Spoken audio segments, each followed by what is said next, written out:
Gold trusted gold buyers మీరు తాకట్టు పెట్టిన బంగారాన్ని విడిపించి ఈ రోజు ఉన్న మార్కెట్ ధరకు కొనబడును.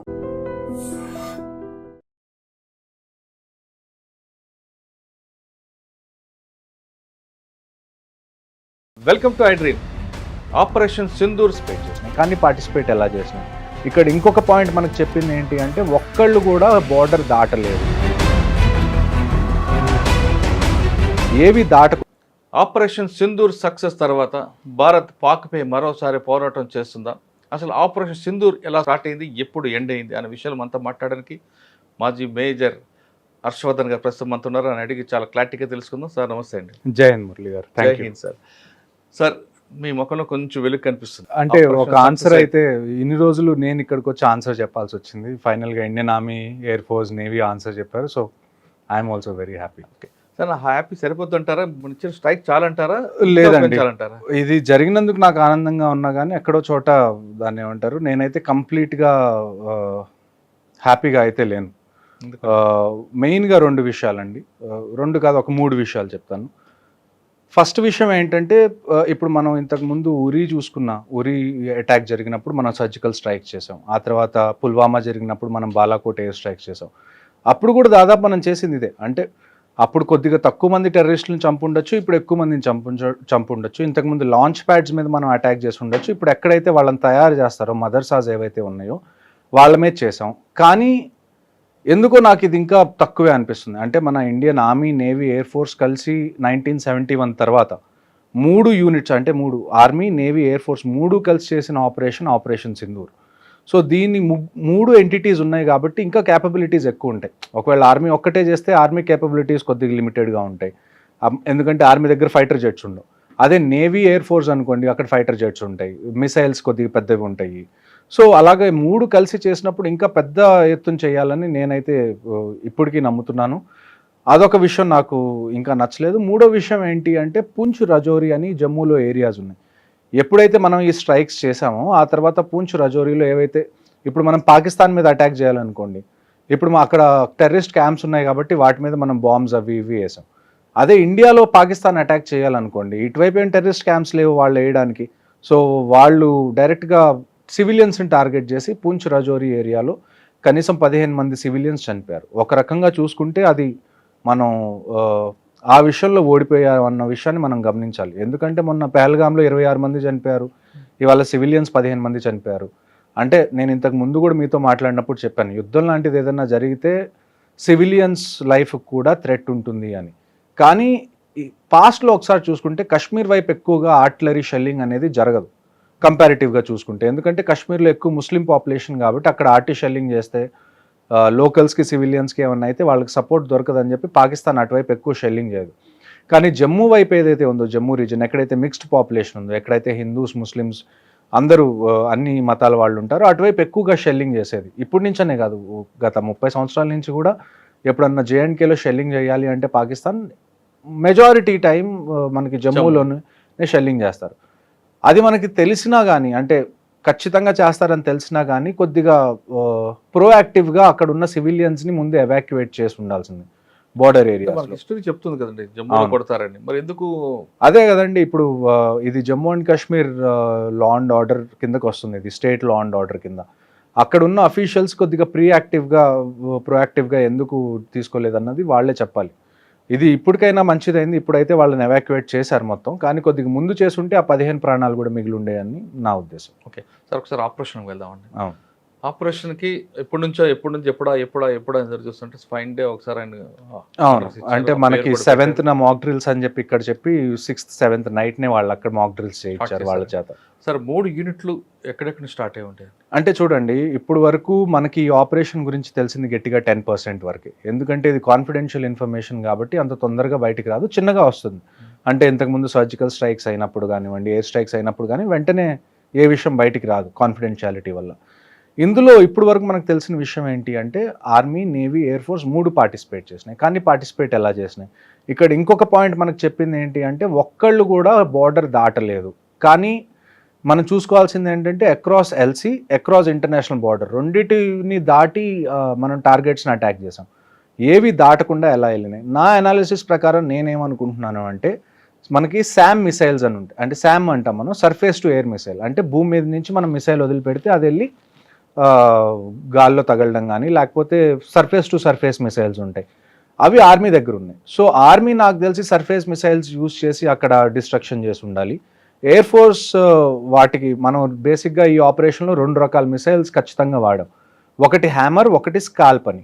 ఈ 2 పేర్లు. ఈ హ్యామర్ అనేది ఫ్రాన్స్ నుంచి తెచ్చుకున్న మిసైల్స్, ఈ స్కాల్ప్ అనేది బ్రిటిష్ ఫ్రాన్స్ కలిసి తయారు చేసిన మిసైల్స్ అనమాట. వీటిని మనం లాంగ్ రేంజ్ గైడెడ్ మిసైల్స్ అంటాం, గైడెడ్ క్రూయిజ్ మిసైల్స్ అంటాం. సో ఇవి మనం ఒకవేళ మనం లోపలికి ఎంటర్ అవ్వకపోయినా మనం బార్డర్ దగ్గర ఉండి మన ఎయిర్ క్రాఫ్ట్ గాల్లో పెట్టి అక్కడి నుంచి ఫైర్ చేసినా కానీ చాలా దూరం వెళ్ళి ఎనిమీ టార్గెట్స్ని టార్గెట్ చేసేంత క్యాపబిలిటీస్ ఉన్న మిసైల్స్ ఇవి. సో ఎయిర్ ఫోర్స్ నాకు తెలిసి గాల్లో ఉండి బార్డర్ క్రాస్ అవ్వకుండా టార్గెట్స్ లాక్ చేసి ఇక్కడి నుంచే ఫైర్ చేసి ఉండొచ్చు. మరి ఎలా ఇన్వాల్వ్ అయింది అంటే నేను అనుకోవడం ఏంటి అంటే మనకి ఎయిర్ క్రాఫ్ట్ క్యారియర్ ఉన్నాయి. ఐఎన్ఎస్ అరిహంట్ అని కానివ్వండి, లేకపోతే ఐఎన్ఎస్ విక్రాంత్ కానివ్వండి, ఇలాంటి ఎయిర్ క్రాఫ్ట్ క్యారియర్స్ ఉంటాయి. ఈ ఎయిర్ క్రాఫ్ట్ క్యారియర్స్ మీద అట్ ఏ టైం మనం కనీసం 15-16 జెట్ ప్లేన్స్ తీసుకొని మనం ట్రావెల్ చేయొచ్చు. సో నాకు తెలిసి జెట్ ప్లేన్స్ ఏవైతే ఖచ్చితంగా తెలిసిన విషయం ఏంటంటే ఇందులో రఫేల్స్ ఏవైతే మనం ఫ్రాన్స్ నుంచి కొత్తగా తెప్పించుకున్నామో అవైతే మాత్రం ఖచ్చితంగా యూజ్ అయినాయి అని మాత్రం మనం ఒకసారి గమనించాలి.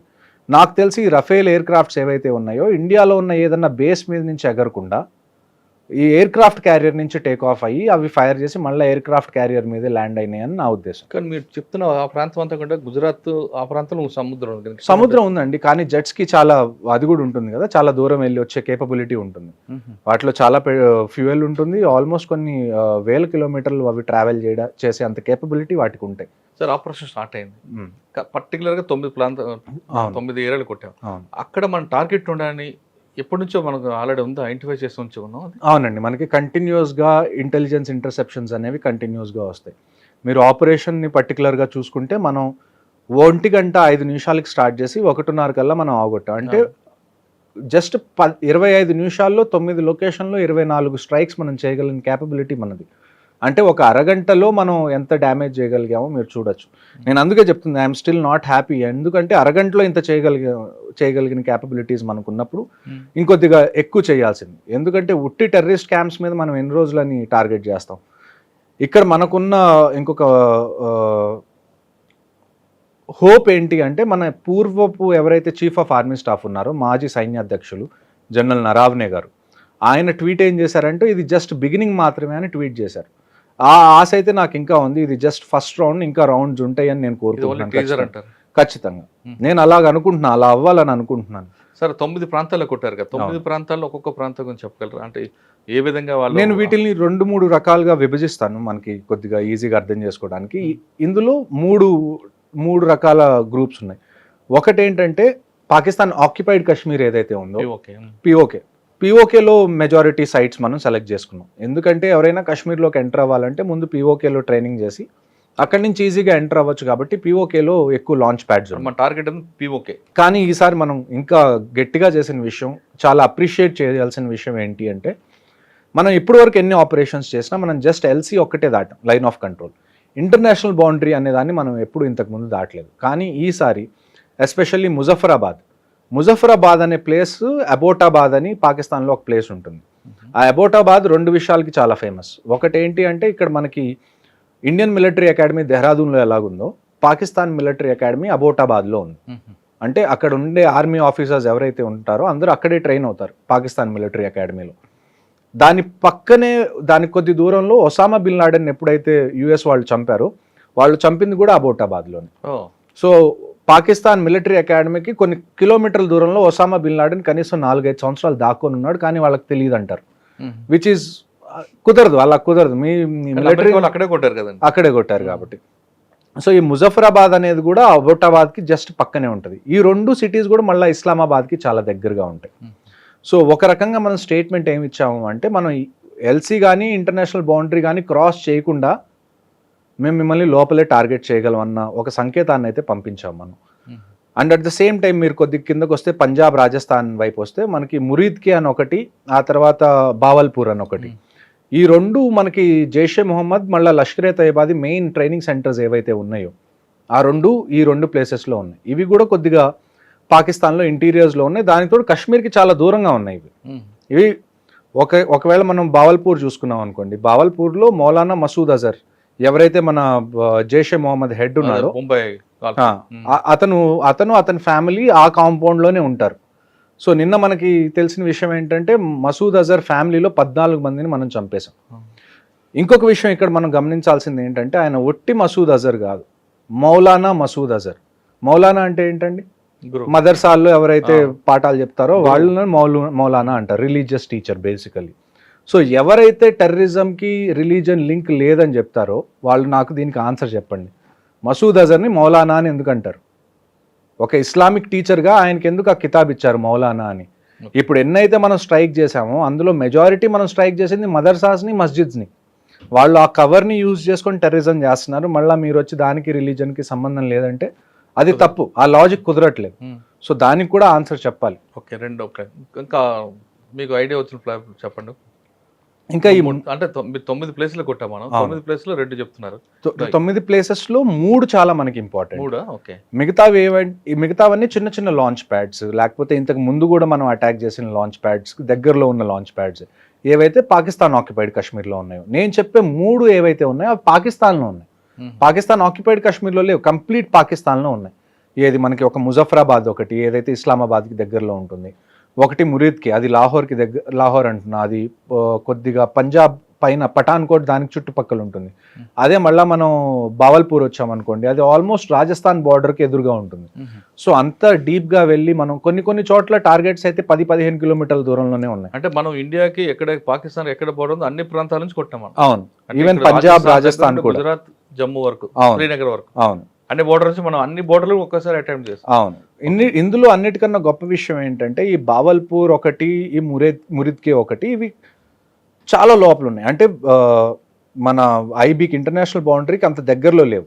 కనీసం ఒక 50 కిలోమీటర్లు 60 కిలోమీటర్ల దూరంలో మన బావల్పూర్ ఉంది.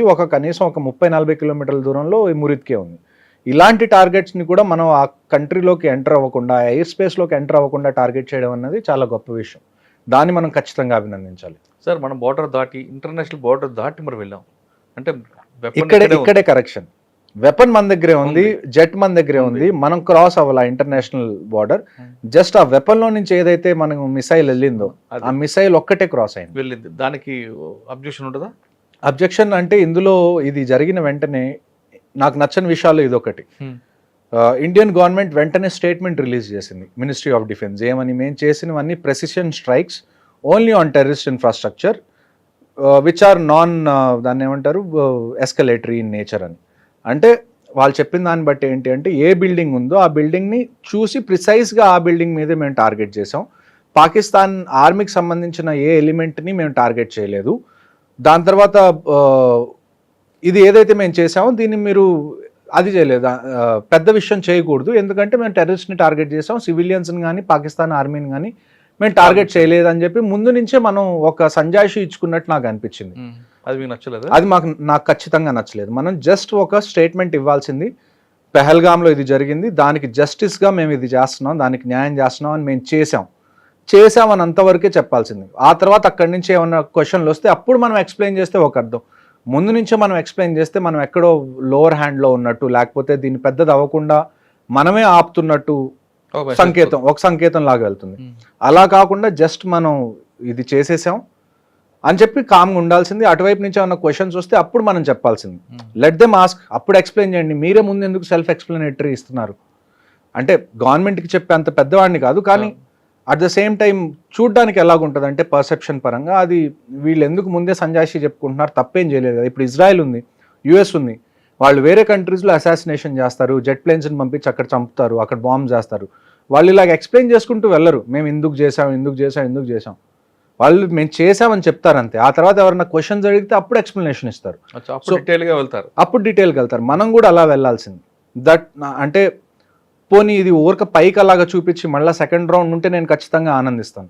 సెకండ్ రౌండ్ ఉండదని మీరు ఎందుకు అనుకుంటారు? ఉండదు అంటే చూడండి, ఇప్పుడు పాకిస్తాన్ దగ్గర పోగొట్టుకోవడానికి ఏమీ లేదు. అదొక దాన్ని ఏమంటారు, అది అక్కడున్న మిలిటరీ లీడర్షిప్ ఏదైతే ఉందో వాళ్ళని ప్రామినెంట్గా ఉంచుకోవడం కోసం వాళ్ళు ఎంత దూరమైనా వెళ్తారు. వాళ్ళ దగ్గర ఎకానమీ లేదు, అది పాడైపోయిద్ది ఒకవేళ యుద్ధానికి వెళ్తే అన్న భయం వాళ్ళకి లేదు. ఎందుకంటే అక్కడ ఎకానమీ అనేది ఏం లేదు. లాస్ట్ పహల్గామ్ అటాక్ దగ్గర నుంచి ఆల్మోస్ట్ 10,000 పాయింట్స్ వాళ్ళ సెన్సెక్స్ పడిపోయింది. అక్కడ నిత్యావసర వస్తువులు లేవు. ఇప్పుడు మనం ఇండస్ వాటర్ ట్రీటీ ఆపిన తర్వాత నీళ్ళు ఎలానో లేదు. సో వాళ్ళు పోగొట్టుకోవడానికి వాళ్ళ దగ్గర ఏమీ లేదు. సో ఆ సిచ్యువేషన్ని కూడా మనం ఒకసారి కన్సిడరేషన్లోకి తీసుకోవాలి. అంటే చచ్చిన పావును చంపకూడదు అన్నట్లు ఒక రకంగా అలా చెప్పచ్చు. కానీ పీఓకి నేను పూర్తిగా హ్యాండ్ ఓవర్ చేసుకుంటే అయిపోద్ది కదండి. పీఓకేని హ్యాండ్ ఓవర్ చేసుకోవాలన్నా కానీ మనం పాకిస్తాన్ ఆర్మీతో ఫైట్ చేయాలి. ఎందుకంటే పీఓకే ఏరియా ఏదైతే ఉందో అందులో పాకిస్తాన్ ఆర్మీ ఫుల్ ప్రెజెన్స్ ఉంది వాటికి కూడా. సో తీసుకోవచ్చా తీసుకోకూడదా అని అడిగితే ఖచ్చితంగా మనం తీసుకోవచ్చు. ఆ కేపబిలిటీ కూడా మనకుంది. నేను ఇందాక మీకు చెప్పినట్టు ఇవాళ జరిగింది నాకు తెలిసి ఇండియన్ ఆర్మర్డ్ ఫోర్సెస్ కేపబిలిటీలో గట్టిగా 1% కూడా మనం యూస్ చేయలేదు. 1% యూస్ చేయలేకపోతేనే మనం 25 నిమిషాల్లో ఇంత చేయగలిగాం. అదే మనం ఫుల్ కేపబిలిటీస్ వాడితే పీఓకే తీసుకోవడం పెద్ద విషయం కాదు మనకి. కానీ అది తీసుకునే ముందు మనం దాని నుంచి కాన్సిక్వెన్సెస్ ఏముంటాయి, వాటికి రెడీగా మనం ఉన్నామా అన్న విషయాన్ని మన గవర్నమెంట్కి అనిపిస్తే then we will go ahead. Sir ఆపరేషన్కి వెళ్ళే ముందు అన్ని డిపార్ట్మెంట్ కూడా ముందు అలర్ట్ చేస్తారట కదా. నాకు తెలిసి చూడండి ఇలాంటి సీక్రెట్ ఆపరేషన్స్ ఎలాగుంటాయి అంటే లాస్ట్లో నాకు తెలిసి కొన్ని గంటల ముందే ప్లాన్ బయటికి రిలీజ్ అవుతుంది. అంతకు ముందు వరకు కూడా కనీసం ఒక 2-3 ప్లాన్లు ఎక్స్ట్రా పెట్టుకొని ఉంటారు. ప్లాన్ బి, ప్లాన్ సి లాగా కనీసం ఏబిసి 3 ప్లాన్స్ అయితే కనీసం మినిమం ఉంటాయి.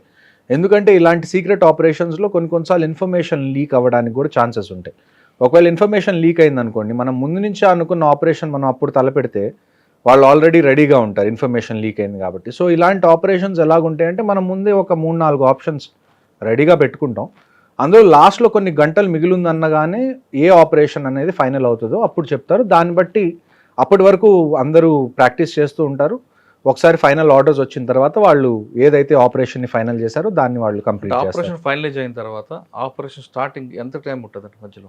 నాకు తెలిసి ఇలాంటి సీక్రెట్ ఆపరేషన్స్ కి హార్డ్లీ 2 hours కన్నా నాకు తెలిసి ఎక్కువ టైం ఉండదండి. ఒకేసారి మొత్తం ఇన్ని రకాలుగా ఈ యాంగిల్ కొట్టాలంటే దానికి ఎంత ప్లాన్ ఉండాలి. దానికి తోడు కరెక్ట్ గా ఇది జరిగే కొన్ని నిమిషాల ముందే ఇండియన్ ఆర్మీ కూడా ఇన్స్టాగ్రామ్ లో పోస్ట్ పెట్టింది, వి విల్ ఫైండ్ యూ అని.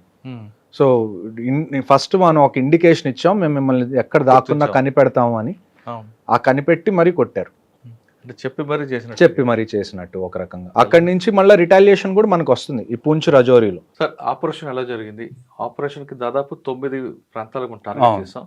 ఏ బేస్ నుంచి ఎక్కడ వెళ్ళాం, ఎలా చేసుకోవచ్చు అని ఒకసారి ఎక్స్ప్లెయిన్ చూడండి. మొత్తం ఇక్కడ ఇంకొక పేరు ఒకటి ఉంది, బావల్పూర్ అని. ఓకే, ఇది ఉంది చూసారా, బావల్పూర్. ఇది 21st నేమ్. సో మొత్తం నాకు తెలిసి ఇప్పుడు వరకు ఉన్న మన ఇన్ఫర్మేషన్ ప్రకారం ఫస్ట్ 21 సైట్స్ ఏవైతే ఉన్నాయో ఇందులో సవాయి నాలా కానివ్వండి, సయ్యద్నా బిలాల్, మస్కరే అక్సా, చేలాబందీ, అబ్దుల్లా బిన్ మసూద్, దులాయి, గడి హబీబుల్లా, బట్రాసి, బాలాకోట్ మనకి ఐడియా ఉండాలి, ఇంతకు ముందు కూడా మనం చేసాం. సో ఇవన్నీ ఆల్మోస్ట్ ఎక్కడైతే మనం ఇంతకు ముందు పుల్వామా అప్పుడు చేసిన ఎయిర్ స్ట్రైక్స్ అప్పుడు చేసిన ఏరియా అది. సో ఏవైతే మెయిన్గా ఎక్కడైతే టెర్రరిస్ట్ ఇన్ఫ్రాస్ట్రక్చర్ ఉందని మనకు తెలుసో అవన్నిటిని మనం ముందే మన దగ్గర ఉన్న ఇన్ఫర్మేషన్ ఇంటెలిజెన్స్ని బట్టి రఫ్గా ఒక 21 నేమ్స్ మనం షార్ట్ లిస్ట్ చేశారు ఇండియన్ గవర్నమెంట్. ఆ 21 నేమ్స్లో కూడా మళ్ళా ఏవైతే 9 ప్లేసెస్ ఉన్నాయో అవి లాస్ట్ డేకి నేను ఇందాక మీకు చెప్పినట్టు ఆల్మోస్ట్ ఒక 3-4 సెట్ ఆఫ్ ఆపరేషన్స్ అనేవి ఉంటాయి. అందులో లాస్ట్ 2 hours 1 hour ఎప్పుడైతే మిగిలి ఉంటుందో ఆ టైంలోనే లాస్ట్లో ఎక్కడైతే మనం ప్లాన్ చేసి అటాక్ చేయాలనుకుంటున్నాం ఆ పేర్లు బయటకు వస్తాయి. సార్ 21 షార్ట్ లిస్ట్ అయినాయి. అందులో మళ్ళీ షార్ట్ లిస్ట్ అయ్యి ఫైనల్ గా 21 అయితే ఉన్నాయి. ఇప్పుడు మనకి 21 అయితే ఐడెంటిఫైడ్ మనం కొట్టాం. ఈ 21 కొట్టాలని ముందు అనుకున్నారా లేదా అన్నది మనకి తెలియదు. కానీ లాస్ట్లో మటుకు ఏమైంది అంటే ఇందులో 9 ఏవైతే హై లెవెల్ టార్గెట్స్ ఉన్నాయో ఆ టార్గెట్స్ని ఖచ్చితంగా మనం డిస్ట్రాయ్ చేయాలని చెప్పి 21లో నుంచి 9 అయితే వాళ్ళు సెలెక్ట్ చేసుకొని దానిలో ఫైర్ చేశారు. సో ఈ 21st నేమ్ ఏంటంటే బావల్పూర్. ఈ బావల్పూర్ మీరు చూసుకుంటే చూడండి ఎంత దూరం ఉందో ఇక్కడ నుంచి. ఇక్కడ అమృత్సర్ మనం అనుకుంటే బావల్పూర్ ఇంకా కింద ఉంటుంది. సో ఆల్మోస్ట్ చాలా లోపల మనం ఆ 9 ఏవైతే ఉన్నాయో ఇదిగోండి ఈ 9 మనం అర్థం చేసుకుంటే మనకి క్లియర్గా అర్థం అవుతాయి. ఇందులో చూసుకుంటే మనకి 9 సైట్స్ మెయిన్ ఇంపార్టెంట్. అందులో ఇది వచ్చేసి మనకి జైషే మొహమ్మద్, లష్కరే తైబా, జైషే మొహమ్మద్, హిజ్బుల్ ముజాహిదీన్, లష్కరే తైబా, జైషే మొహమ్మద్, హిజ్బుల్ ముజాహిదీన్, లష్కరే తైబా, జైషే మొహమ్మద్. సో మేజర్గా చూసుకుంటే ఈ 3 మనకున్న అతిపెద్ద థ్రెట్స్. ఆ టీఆర్ఎఫ్ అన్నది ఏదైతే ఉందో ది రెసిస్టెన్స్ ఫ్రంట్ అన్నది వాళ్ళు అది కూడా ఈ ఎల్ఈటీ జైషే మొహమ్మద్ అంటే లష్కరే తైబా జైషే మొహమ్మద్దే ప్రాక్సీ అంటే ఒక బినామీ కంపెనీ లాగా మనం అనుకోవచ్చు. అచ్చా. మెయిన్ అయితే ఈ రెండు ఇప్పుడైతే బాగా యాక్టివ్గా ఉన్న టెర్రరిస్ట్ ఆర్గనైజేషన్స్ వ్యాలీలో, ఒకటి ఎల్ఈటి, ఒకటి జైషే మొహమ్మద్, లష్కర్ ఏ తైబా. ఇప్పుడు ఈ 9 టార్గెట్స్ ఏవైతే ఉన్నాయో ఈ 9 టార్గెట్స్ని మనం 3 విధాలుగా అర్థం చేసుకుంటే మనకి క్లియర్గా ఆపరేషన్ అర్థం అవుతుంది. ఈ 1 అనేది ఏది? ఈ 1 అనేది మనం చూసుకుంటే మర్కజ్ సుభానల్లా, బావల్పూర్, జైషే మొహమ్మద్. సో మీరు ఒకసారి చూడండి, జమ్మూ అండ్ కాశ్మీర్ ఇక్కడ ఉంది, ఇక్కడ సమ్వేర్ అరౌండ్ మనం ఆల్మోస్ట్ ఇది రాజస్థాన్ అనుకుంటే ఇది పంజాబ్, ఇది పంజాబ్ రాజస్థాన్ మధ్యలో బార్డర్ అనుకున్నాం. సో ఈ బావల్పూర్ అనేది ఏదైతే ఉందో అది ఆల్మోస్ట్ ఇండియన్, ఇదంతా మనకి ఇంటర్నేషనల్ బౌండరీ. ఇదంతా ఏదైతే ఉందో ఇది పిఓకే, ఇది Kashmir, okay, Jammu and Kashmir. Okay, so ఇలాగ అనుకోవచ్చు. సో ఇవైతే ఏమున్నాయో ఈ మధ్యలో ఉన్న టార్గెట్స్ ఏవైతే ఉన్నాయో ఈ 3, 4, 6, 8 లాంటి టార్గెట్స్ ఏవైతే ఉన్నాయో వీటిని మనం పిఓకేలో ఏవైతే టెర్రరిస్ట్ లాంచ్ ప్యాడ్స్ ఉన్నాయో అవి అనుకోవచ్చు. ఈ 9, 7, 5, 2 and 1 ఇవేవైతే ఉన్నాయో ఇవన్నీ పాకిస్తాన్ లోపల ఉన్న టెర్రరిస్ట్ క్యాంప్స్. అంటే అన్నిటికన్నా మెయిన్ ఇంపార్టెంట్ ఈ 2 అండి. ఫస్ట్ది ఏంటంటే బావల్పూర్, సెకండ్ది ఏంటంటే మురిద్కే. ఈ రెండిట్లో ఏంటి అంటే ఫస్ట్ మనం దీని గురించి మాట్లాడుకుందాం. బావల్పూర్ మౌలానా మసూద్ అజర్ ఎవరైతే మన జైషే మొహమ్మద్కి ఎవరైతే హెడ్ ఉన్నాడో అతనిది ఇక్కడ ఒక మర్కజ్ ఉంది, అక్కడ చాలామంది ట్రైన్ అవుతారు. ఇన్ఫ్యాక్ట్ ఎవరైతే మన 26/11లో కసబ్ దొరికినా, డేవిడ్ హెడ్లీ దొరికినా వాళ్ళు కూడా ఈ 2 ఏరియాస్లో ట్రైన్ అయ్యి వచ్చిన వాళ్ళు. ఓకే, వాళ్ళు కశ్మీర్ వైపు ట్రైన్ అవ్వలేదు, వాళ్ళు పంజాబ్ అండ్ రాజస్థాన్ వైపు ట్రైన్ అయ్యి ఇటువైపు వచ్చారు, నీళ్ళ గుండా అంటే ఓషన్ గుండా. సో ఈ రెండోది మనకి ఉన్నది ఏంటి అంటే మురిద్కే. ఈ 2 ఒక రకంగా చూసుకుంటే ఇంటర్నేషనల్ బౌండరీ దగ్గర నుంచి చాలా లోపలికి ఉంటుంది. ఇది ఒక ఆల్మోస్ట్ నాకు తెలిసి ఇది ఒక 50 to 70 కిలోమీటర్స్ ఉండే ఛాన్స్ ఉంది ఇంటర్నేషనల్ బార్డర్ దగ్గర నుంచి ఈ బావల్పూర్ అనేది ఏదైతే ఉందో. అదే మనం మురిద్కే చూసుకుంటే మురిద్కే కూడా ఆల్మోస్ట్ 30 to 50 కిలోమీటర్స్ రేంజ్లో అయితే ఖచ్చితంగా ఇంటర్నేషనల్ బార్డర్ దగ్గర ఉంటుంది. ఆ తర్వాత మనకి మెయిన్గా మనం అటాక్ చేసింది ఏంటంటే సర్జల్, అంటే ఇది తెరాకలాన్, సియాల్కోట్ కూడా చాలా ఇంపార్టెంట్ పాయింట్. అక్కడ కూడా చాలా టెర్రరిస్ట్ యాక్టివిటీస్ అనేవి జరుగుతాయి. బర్నాలా, కోట్లీలో 2 మనం. ఆ తర్వాత ముజఫరాబాద్ అనేది 7 if I'm not wrong 8 Muzaffarabad. ఇక్కడ ఈ ముజఫరాబాద్ అనేది కూడా చాలా ఇష్యూ ఉన్న ప్లేస్. ఈ ముజఫరాబాద్ ఇందాక మనం మాట్లాడుకుంటున్నప్పుడు ముజఫరాబాద్ అనేది ఇస్లామాబాద్కి చాలా దగ్గర, అబోటాబాద్ కూడా చాలా దగ్గర. ఇంకోటి 9 అనేది ఇది. ఈ 2 ముజఫరాబాద్లో 2, కోట్లీలో 2, ఆ తర్వాత పంజాబ్లో 1, రాజస్థాన్ ఎదురుగా అంటే ఇక్కడ ముల్తాన్ ఏరియా వస్తుంది, ఆ ఏరియాలో ఈ 2 టార్గెట్స్ అనేది ఈ 2 కన్నా కానీ ఈ 5 టార్గెట్స్ ఏవైతే ఉన్నాయో అంటే ఇంటర్నేషనల్ బౌండరీ దాటి ఈ పాకిస్తాన్ లోపల ఉన్నవి అటాక్ చేయడం అనేది ఇది చాలా చాలా కొత్తగా చేసింది, అంటే చాలా అభినందించాల్సిన విషయం. ఎందుకంటే ఎయిర్ క్రాఫ్ట్స్ ఏవైతే ఉన్నాయో అవి ఎంటర్ అవ్వలేదు, ఇక్కడ వరకే ఆగిపోయినాయి ఎయిర్ క్రాఫ్ట్స్. ఇక్కడి నుంచి ఫైర్ చేసి లోపల ఉన్న టార్గెట్స్ని మనం డిస్ట్రాయ్ చేసాం. ఇదే టైంలో మనకి చాలా మిస్ఇన్ఫర్మేషన్ వస్తుంది. ఏమని అంటే మనవి కూడా ఒక 5-6 జెట్ ప్లేన్స్ వాళ్ళు కింద పడేశారు, వాళ్ళు కూల్చేశారు, అది ఇక్కడ మనకు వచ్చే క్వశ్చన్ ఏంటి, లాజిక్ ఎక్కడ మ్యాచ్ అవ్వదు అంటే మనం అసలు మన ఎయిర్ క్రాఫ్ట్స్ని బార్డరే దాటించకపోతే వాళ్ళు ఎలా కూల్చేశారు. మనం పంపించింది ఓన్లీ అమ్యునిషన్ అంటే మిసైల్స్ ఒక్కటే మనం పంపించాం. ఎయిర్ క్రాఫ్ట్స్ మనం లోపల పంపించినప్పుడు వాళ్ళ ఎయిర్ క్రాఫ్ట్స్ని అసలు ఎలా కింద పడేయగలరు చెప్పుకోవడానికి. అంటే జనరల్గా ఎప్పుడైనా ఇలాంటి ఆపరేషన్ జరిగినా, ఇలాంటి వార్ లాంటి సిచ్యువేషన్ వచ్చినా అన్నిటికన్నా పెద్ద థ్రెట్ ఏంటి అంటే ఇన్ఫర్మేషన్ వార్ఫేర్. అలాంటి టైంలో ఇష్టం వచ్చినట్టు ప్రొపగాండా చేయడం కానివ్వండి, లేకపోతే పుకార్లు పుట్టించడం కానివ్వండి, దీనివల్ల ఏమైందంటే జనాల్లో ప్యానిక్ క్రియేట్ అవ్వడం. ఇప్పుడు మనకు ఒక న్యూస్ వస్తుంది, అది నిజమో కాదో మనం తెలుసుకోకముందే మనం షేర్ చేసేసాం, ఒక 2 గంటల్లో జరగాల్సిన డ్యామేజ్ మొత్తం జరిగిపోతుంది. అది ఫ్యాక్ట్ చెక్ అయ్యి అది అబద్ధం అని తెలిసేసరికి 2 గంటలు అయిపోతుంది. సార్ ఇప్పుడు 9 అటాక్లు చేశారు కదా. అవును, ఆల్రెడీ ఇక్కడ బార్డర్ మన దగ్గర ఉంది, రాజస్థాన్కి పంజాబ్కి. అవును, వాళ్ళు జమ్మూ ఇటువైపు కొట్టారు, 16 మంది చనిపోయారు. మరి ఈ ప్రాంతం అంతా కూడా మన వాళ్ళు ముందే అలర్ట్ చేస్తుంటే బాగుంటుంది కదా. అది ఈ ప్రాంతం అండి, ఈ జమ్మూ ఏరియా ఏదైతే ఉందో నేను ఇందాక కూడా అదే చెప్పాను, ప్రోయాక్టివ్గా ఖచ్చితంగా జేఎండ్కే గవర్నమెంట్ అయితే ఉండాల్సింది. ఎందుకంటే కంటిన్యూస్గా ఇది జమ్మూ, ఇది కాశ్మీర్ రీజన్, ఇది జమ్మూ రీజన్ అనుకున్నారు అనుకోండి. ఇప్పుడు వరకు నేను చూసిన దాంట్లో ఎప్పుడైనా షెల్లింగ్ జరిగితే ఇటువైపు షెల్లింగ్ వచ్చే ఛాన్సెస్ ఆల్మోస్ట్ జీరో. కానీ ఈ ఏరియా మాత్రం కంటిన్యూస్గా కొన్ని సంవత్సరాల నుంచి ఎప్పుడు ఇండియా పాకిస్తాన్ మధ్యలో సీజ్ ఫైర్ వైలేషన్ అయినా కానీ ఈ రజౌరి మోస్ట్లీ 2 ఉన్నాయి. రజౌరి ఒకటి, పూంచ్ ఒకటి, పూంచ్ సెక్టర్, ఈ 2 జమ్మూలో ఉన్నాయి. ఇవన్నీ దగ్గరలో ఉండే. సాంబా సెక్టర్ కూడా జమ్మూ ఏరియాలోనే ఉంటాయి. ఈ వీటితో పాటు RS4 కూడా ఎఫెక్టెడ్ కదా? అవునండి. అవన్నీ ఇప్పుడు ప్రస్తుతం మనకు అందిన ఇన్ఫర్మేషన్ ప్రకారం వెస్ట్ సైడ్ లో ఉన్న ఏవైతే మేజర్ ఎయిర్పోర్ట్స్ ఉన్నాయో ఆ ఎయిర్పోర్ట్స్ కూడా మూసేయడం జరిగింది, including Uttarakhand, Himachal also. So ప్రస్తుతం ఇంకొక విషయం ఇవాళ ఉదయం తెలిసింది ఏంటి అంటే, ఇక్కడ లాహోర్ ఉంటుంది, ఇది ఐ థింక్ లాహోర్, ఇది లాహోర్లో కూడా ఎయిర్పోర్ట్ మీద 3 బ్లాస్ట్లు జరిగినాయి. అది ఇండియా చేసిందా లేకపోతే డ్రోన్ ఇండియా వదిలిపెడితే డ్రోన్ వెళ్ళి అక్కడ పడి చేసిందా అన్నది ఇంకా బయటికి రాని విషయం. కానీ ఇవాళ ఉదయం కూడా 3 బ్లాస్ట్లు అయితే లాహోర్ ఎయిర్పోర్ట్లో జరిగినాయి, ఎయిర్పోర్ట్ ఆ చుట్టుపక్కల. సార్ ఎక్కువ థ్రెట్ మనకి ఇటువైపు కనిపిస్తుంటుంది. చూడండి, వార్ ఒకవేళ మీరు టెర్రరిజం ఆపరేషన్స్ చూసుకున్నారనుకోండి, ఈ ఏరియా మనకి థ్రెట్ ఎక్కువ. కొద్దిగా మనం చూసుకుంటే పఠాన్ కోట్ ఏదైతే పంజాబ్ బార్డర్ విలేజెస్ ఉన్నాయో ఇక్కడ కొద్దిగా థ్రెట్ ఉంది తప్ప మిగతాది ఐ డోంట్ థింక్ బార్డర్స్ దగ్గర అయితే కంప్లీట్ వార్ అవుతుంది తప్ప థ్రెట్ లాంటివి చిన్నవేవి ఇక్కడైతే అయ్యే ఛాన్సెస్ తక్కువ. ఎందుకంటారు? ఎందుకంటే ఇక్కడ ఇంటర్నేషనల్ బౌండరీ కాబట్టి, ఇక్కడ BSF ఆల్రెడీ ఉంటుంది కాబట్టి ఇక్కడ మనకి ఇష్యూ ఉండదు. ఇక్కడ మనకున్నది LC కాబట్టి LC ఒక ఖచ్చితమైన రేఖ అని మనం పరిగణించాం దాన్ని. ఇంటర్నేషనల్ బౌండరీకి ఒక శాంక్టిటీ ఉంటుంది, కానీ LCకి ఒక శాంక్టిటీ ఉండాల్సిన అవసరం లేదు. సో అందుకని ఇక్కడ మనకు అటాక్స్ ఎక్కువ జరుగుతాయి కంపారిటివ్లీ ఇక్కడ జరిగింది దానికన్నా. సార్ ఇప్పుడు మీరు చెప్తున్నట్లుగా ఈరోజు కూడా 2 జరిగాయి అంటున్నారు లాహోర్ మీద. దీనికి రిటాలియేషన్గా వాళ్ళు ఏం చేసే అవకాశం ఎక్కడ ఉండొచ్చు? చూడండి, నా అంచనా ప్రకారం అయితే ఈ ఇంటర్నేషనల్ బౌండరీ ఏదైతే ఉందో దీన్ని వాళ్ళు కదిలించరు. వాళ్ళు ఎంత చేసినా కానీ నాకు తెలిసి ఈ POK నుంచి కాశ్మీర్లో చేస్తారు, లేకపోతే టెర్రరిస్ట్ పంపించి అలాగే ఏమైనా చేయొచ్చు, లేకపోతే Jammu and Pathankot sector ఏదైతే ఉందో అక్కడ షెల్లింగ్ చేసే అవకాశం ఉంది తప్ప కిందకు వస్తే వాళ్ళంతటి వాళ్ళు యుద్ధాన్ని ప్రకటించినట్టే.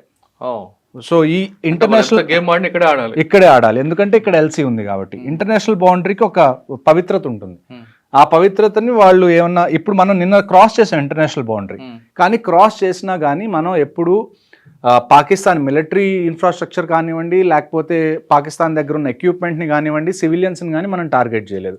మనం ఓన్లీ టార్గెట్ చేసింది జస్ట్ టెర్రరిస్ట్ క్యాంప్స్ ఏవైతే ఉన్నాయో వాటిని టార్గెట్ చేశాం. కాబట్టి ఒక రకంగా చూసుకుంటే ఆ ఇంటర్నేషనల్ బౌండరీకి ఉన్న పవిత్రతని మనం నిలబెట్టాం, డిస్టర్బ్ చేయకుండా వీలైనంత తక్కువ చేయగలిగినంత మనం చేసాం. కానీ వాళ్ళు ఒకవేళ కనుక ఇంటర్నేషనల్ బౌండరీ క్రాస్ చేశారనుకోండి, లేకపోతే క్రాస్ చేయడానికి ట్రై చేస్తే మాత్రం ఖచ్చితంగా మన వైపు నుంచి కూడా రిటాలియేషన్ ఉంటుంది గట్టిగా. సార్ ఇదంతా ఒక పార్ట్ పెట్టండి, అసలు ఆ రోజు ఈ విధంగా వచ్చారు, లోపలికి వెళ్ళి వచ్చారు వాళ్ళు? చూడండి, అది మీరు ఒకసారి POK ఏరియా ఏదైతే ఉందో ఇక్కడ మనకి కంటిన్యూస్గా terrorist launch pods, terrorist training centres అనేవి ఎప్పటి నుంచో ఉన్నాయి. ఇప్పుడు బాలాకోట్ ఎయిర్ స్ట్రైక్ జరిగినప్పుడు కూడా ఇక్కడ ఉన్నవే మనం అన్ని డ్యామేజ్ చేసాం, కానీ వెంటనే మళ్ళీ పుట్టుకొచ్చినాయి పుట్టుకొడుగుల్లాగా. సో ఇక్కడి నుంచి వాళ్ళు కాశ్మీర్లోకి పాసెస్ ఉంటాయి, కొన్నిసార్లు నదుల్లో నుంచి వస్తారు, కొన్నిసార్లు మంచు పడడం వల్ల టన్నల్స్ ఉంటాయి, మంచు పడడం వల్ల ఫెన్సింగ్ ఏదైతే ఉంటుందో ఫెన్సింగ్ కూలిపోవడం కానివ్వండి, దాని మీద నుంచి ఎక్కి రావడం కొద్దిగా ఈజీ అవుతుంది. పాసెస్ కొన్ని తెరుచుకుంటాయి, వింటర్ పాసెస్ ఏవైతే మూసెస్ ఉన్నాయో సమ్మర్ స్టార్ట్ అవగానే అవి ఓపెన్ అవుతాయి.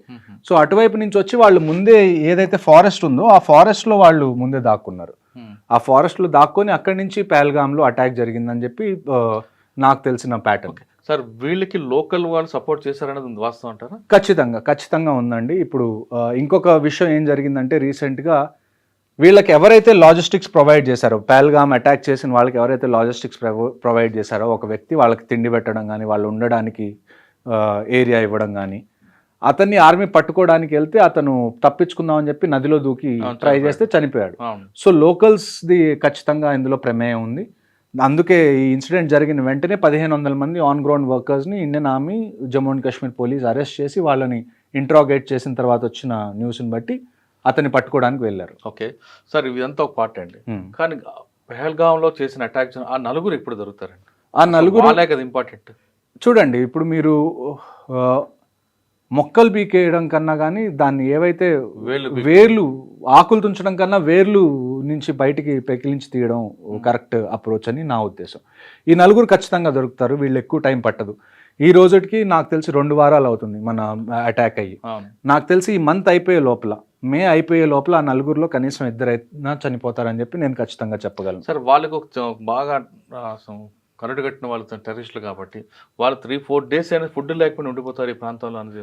కరుడు కట్టిన టెర్రరిస్ట్ కన్నా కూడా అందులో ఒక్కడెవరైతే ఉన్నాడో హాషిమ్ మూసా అని, అతను పాకిస్తాన్ పారా కమాండో, ఇంతకుముందు ఆర్మీ నుంచి తను రిటైర్ అయిపోయి తను టెర్రరిజంలో చేరాడు.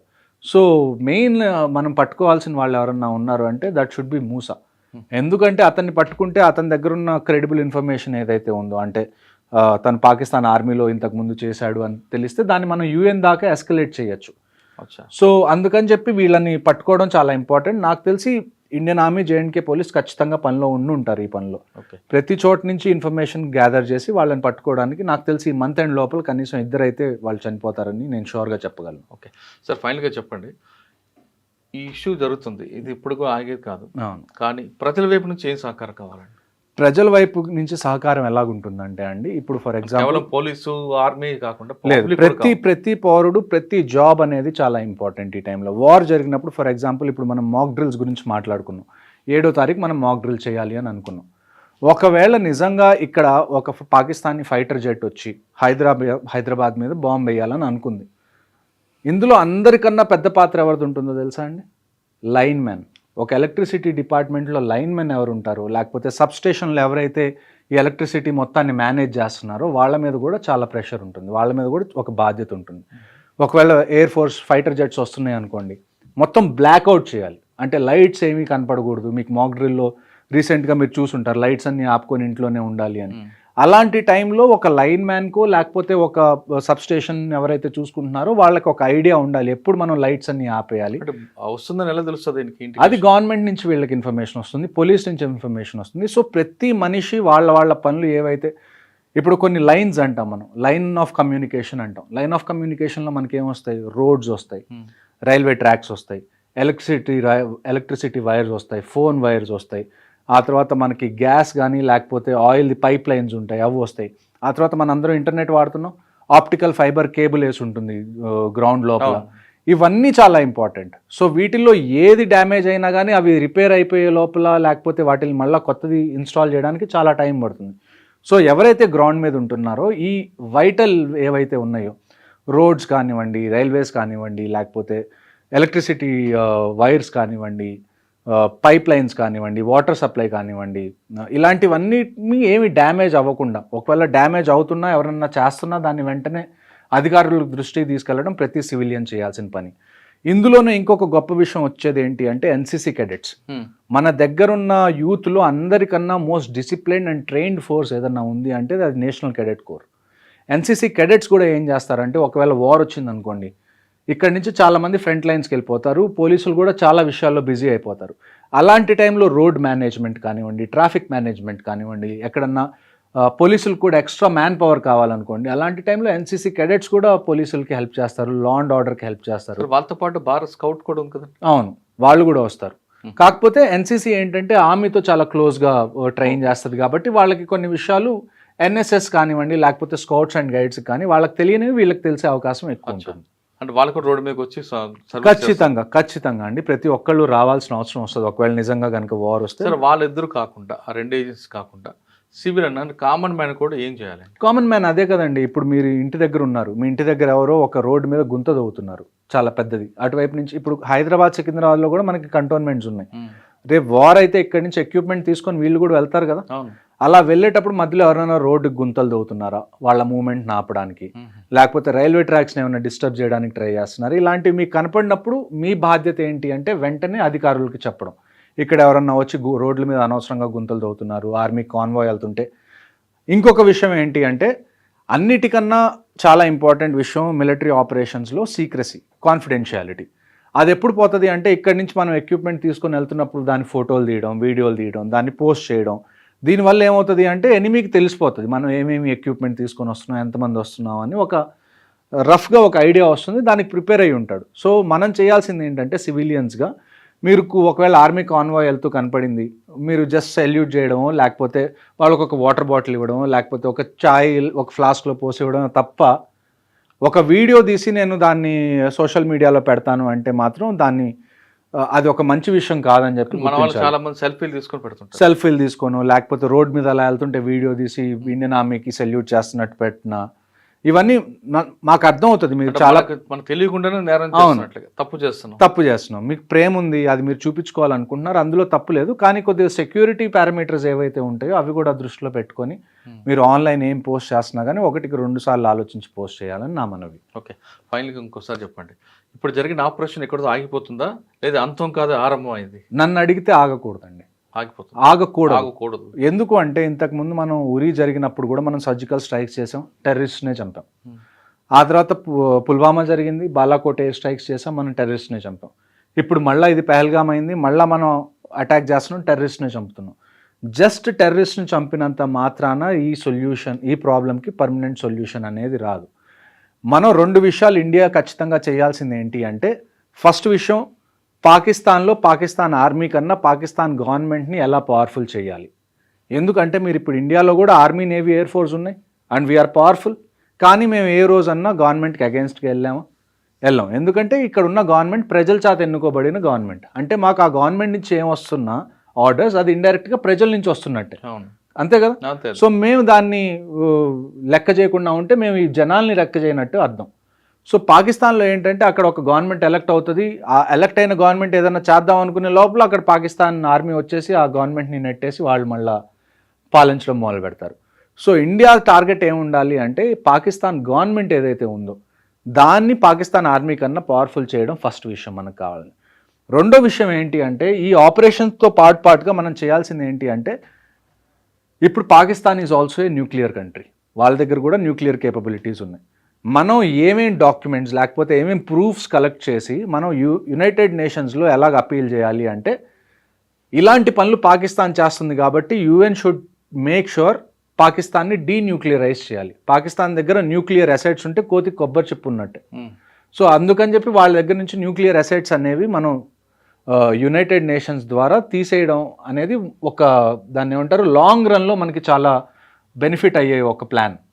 ఈ 2 మనం ఇండియన్ గవర్నమెంట్ చేస్తే నాకు తెలిసి ఈ ప్రాబ్లంకి ఒక పర్మనెంట్ సొల్యూషన్ అయితే ఉంటుంది. అంతేగాని పిఓకే చూడండి, ఒక్కసారి వాళ్ళ దగ్గర న్యూక్లియర్ లేదనుకోండి, న్యూక్లియర్ డిటరెంట్ అనేది వాళ్ళ దగ్గర లేదనుకోండి, మనం ఆపరేషన్స్ కూడా కొద్దిగా ఈజీగా చేయొచ్చు.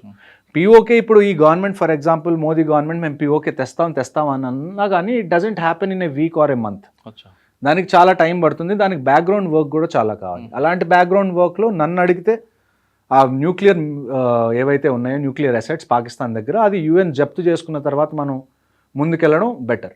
ఓకే, మొత్తం మీద ఆపరేషన్ చూసుకుంటే ఏమాత్రం కాదు, మనం వాడింది కేవలం 1% మాత్రమే వాడామంటున్నారు హర్ష గారు. ఆయన చెప్తున్నట్టుగా పూర్తి స్థాయిలో మనం వాడితే దాన్ని తట్టుకోవడం ఎవరి తరం కాదు అని చెప్తున్నారు. మరోవైపు ఒకవేళ పాకిస్తాన్ కానీ యుద్ధం ప్రకటిస్తే భారతదేశంలో ప్రతి పౌరుడు కూడా తన వంతు పాత్ర పోషించాలంటూ హర్షవర్ధన్ చెప్తున్నారు. ఇది మందే కాదు అని కాకుండా ప్రతి ఒక్కరు తమకి ఏం జరుగుతుందన్న విషయాన్ని వెంటనే ఆఫీసులకు దృష్టి తీసుకెళ్ళడం, అదేవిధంగా అక్కడ జరుగుతున్న విషయాలను సెల్ఫీలకి తీసుకొని కాలక్షేపం చేయకుండా మీ వంతు బాధ్యతగా చేయండి అంటూ హర్షవర్ధన్ గారు రిక్వెస్ట్ చేస్తున్నారు. ఇది పహల్గామ్ ఇష్యూపై హర్షవర్ధన్ గారు ఒపీనియన్. మరో ఇష్యూలో మళ్ళీ కలుద్దాం. అంతవరకు నమస్తే. థ్యాంక్ యూ అండి. Thank you very much. జై Hind. Thank you. I dreams, this police diaries is something very, very valuable towards that. I must really appreciate Murali, your insights. I dreams founder and CEO చిన్న వాసుదేవ్ రెడ్డి గారితో Muralidhar crime stories చాలా famous అయిపోయినావు.